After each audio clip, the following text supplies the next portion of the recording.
with the parabola and the ellipse. The first thing we're doing is I'm going to teach you all the parts of the hyperbola that we need to know and be responsible for. So you should have a pencil and this handout, and make sure you've got a straight edge too, because we'll be drawing some things in there. Yes, sir. Off on your own time later. Okay.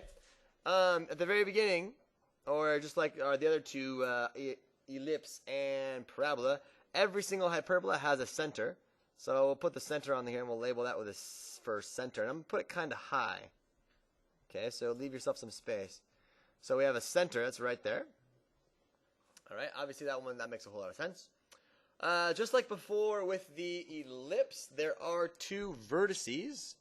And the two vertices are kind of where you'd expect them to be in terms of vertex on a parabola. They're kind of like the sort of the lowest left point, left and right for this one. So each of these is called a vertex, so a vertice. So we have two vertices, we have one center point, and we also have two focal points. And again, this picture is not drawn for scale, it's just drawn for concept. So I'm not really paying attention to the numbers on the actual scale lines, just the concept here. So I have the focal points. So I have two focal points labeled in black for you, two vertices labeled in red, and a center. And then the line that contains all of that information, the focal points, the vertex, the center, the other vertex, the other focal point. This line is called the transverse axis. Alright, so far we have a transverse axis. That's kind of the only new thing. It's the one that has all the, foci, focal point, same thing. Yes, very good. Okay, so far so good. So we've got the transverse axis. Now, for the hyperbola is only going to open two directions, okay? Meaning a transverse axis is either going to be left-right.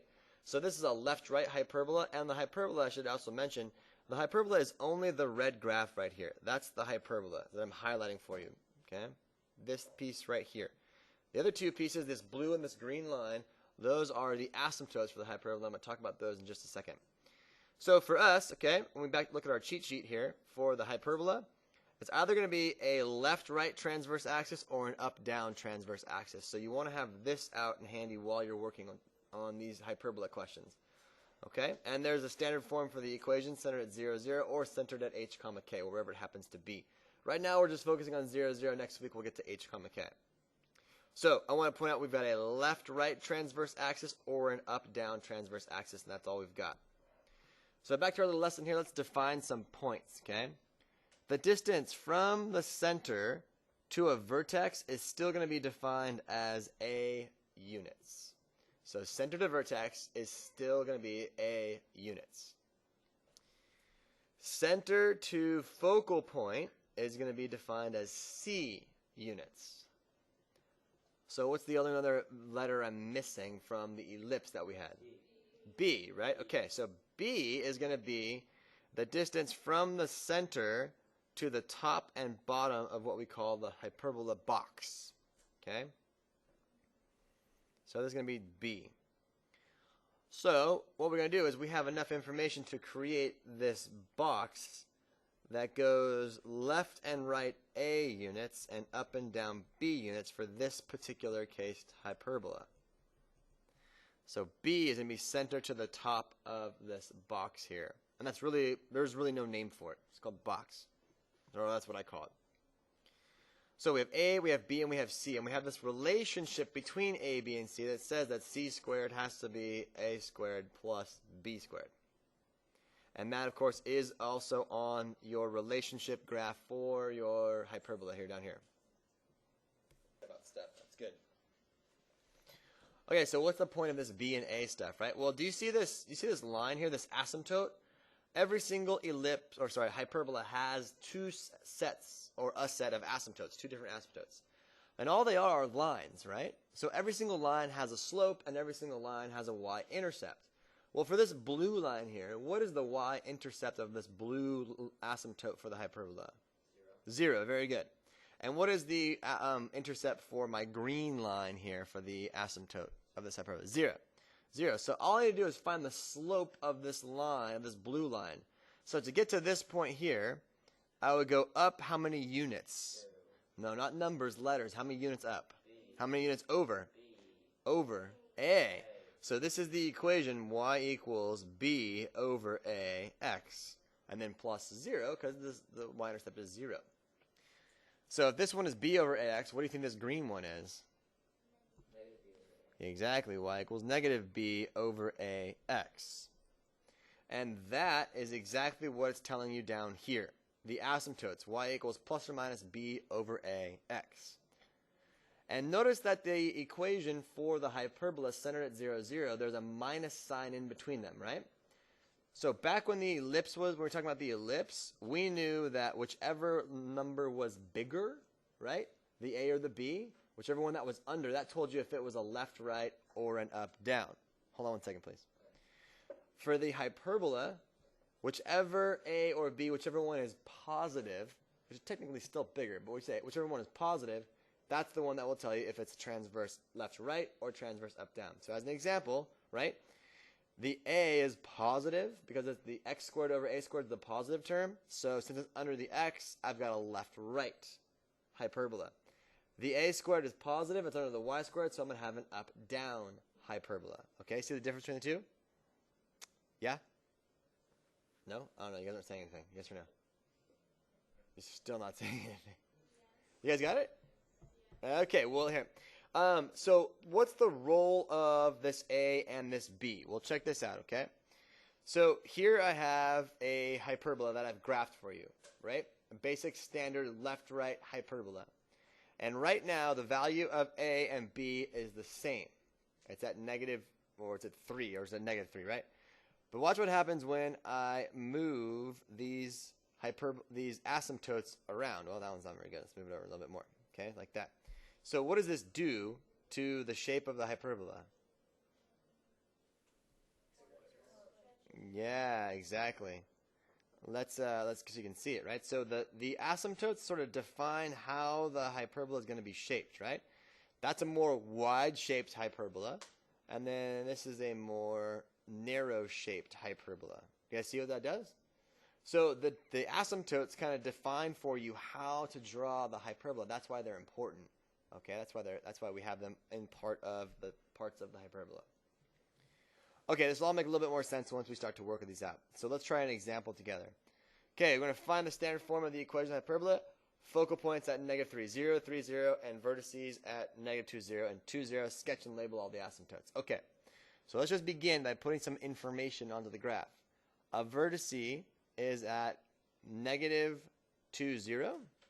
And positive 2, 0, and these are vertices. Vertice, vertice. What else do I know? Focal points. Where's that at? Yeah, so here and here, right? Okay, here's a focal point. Here's a focal point. So, you tell me, where's the center have to be? Yep, center has to be at 0, 0. I agree. Okay, good. So, is this going to be a left-right hyperbola or an up-down hyperbola? This is going to be a left-right. So the transverse axis is right here. We're going to draw in that transverse axis to remind ourselves that this is a left-right hyperbola. And I'll just put TA for transverse axis for that one right there. Okay, good. So now we know that the distance from the center to a vertex is defined as A. So A has a value of what in this case? 2. Very good. A has a value of 2. Yep, I've got 2 units over, right? Okay, C is the distance from the center to the focal point. What's the value of C in this case? 3. Very good. Okay, good. So I have A, I have C, so that means that A squared has to be 4. And that means that C squared has to be 9. And then B is the thing that I don't have, right? B is what I'm looking for. But I know there's a relationship between A, B, and C, and that's related as the Pythagorean theorem. C squared equals A squared plus B squared. So I can use that information and say, well, I know that C squared has to be A squared plus B squared. So that means that 9 has to be 4 plus B squared. So B squared is 5, so B must be plus or minus the square root of 5. How much is the square root of 5? Like 2 and some change? This is a roughly like 2.13. 2.3. Yeah, so 2.3. So 2.4 if we round it to one decimal place. Okay, good. So now, the b value is center to the top of the box. So that's going to be square root of 5 units up. So that's about 2 and then some change. So I'll go here, and then I'll go down 2 and then some change. And then I have enough information to draw in the hyperbola box here. Okay? That's important. I need that.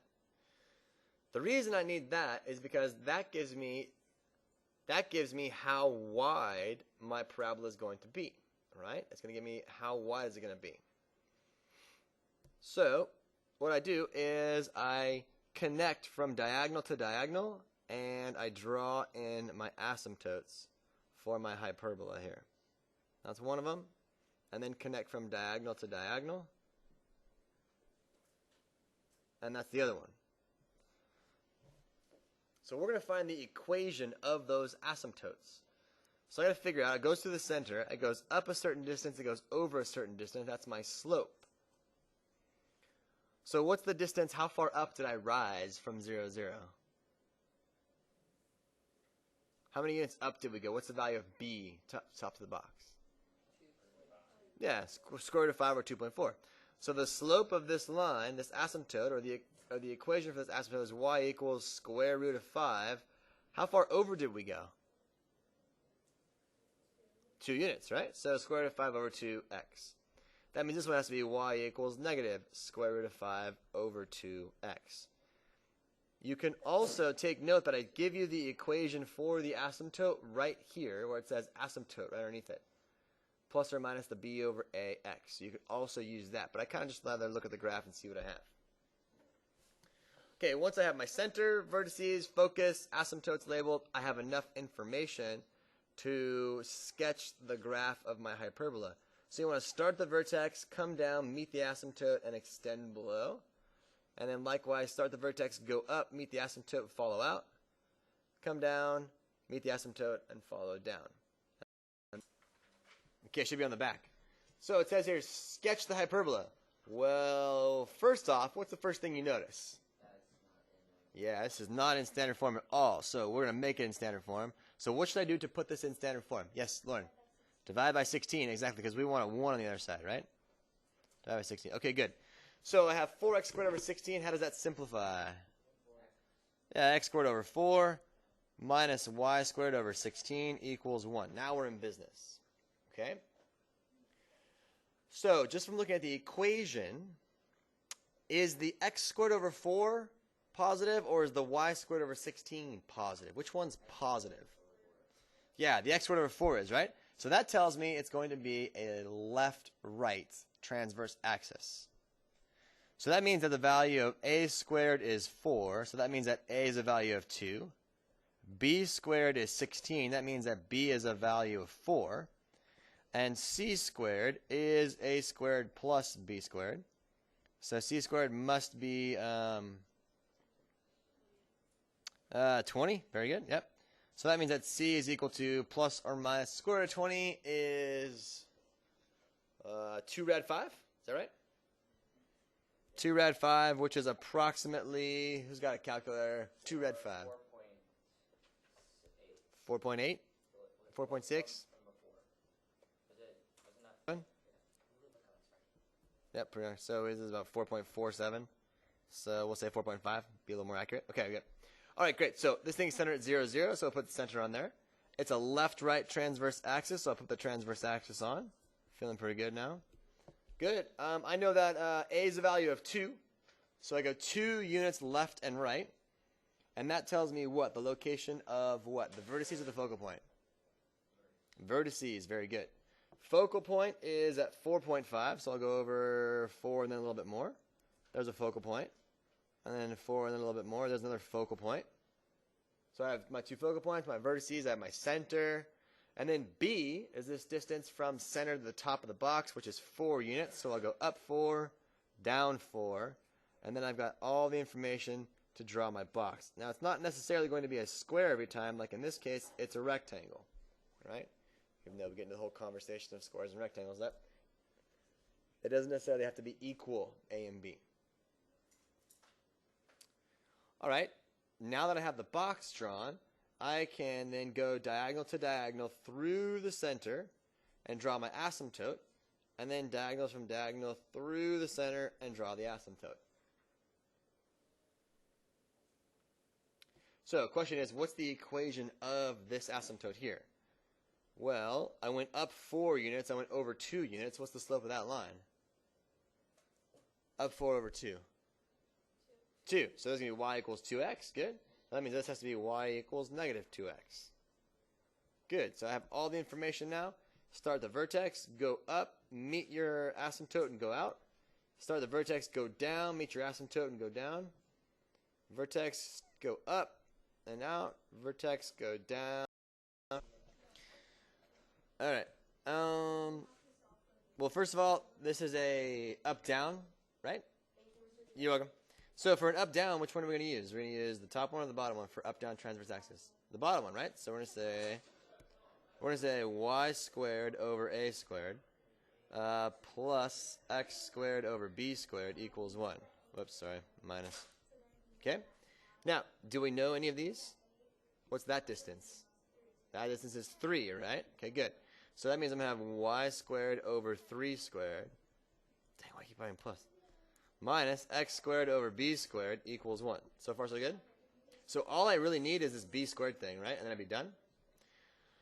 So I have y squared over 9 minus x squared over something equals 1. Okay, well now I know that my asymptote, the equation is y equals 2x, right? It says so right there. And according to my sheet here, the asymptote is the equation a over bx, okay? So that means that when I go back here, that a over b has to be a value of 2 because it's telling me that that's a value of 2 right there. Do I know a? Yeah, so 3 over b is a value of 2. So that means that b has to be 3 halves. That way when I go back and plug it in, I go 3 halves squared, and I get the answer of y squared over 9 minus x squared over 9 fourths equals 1.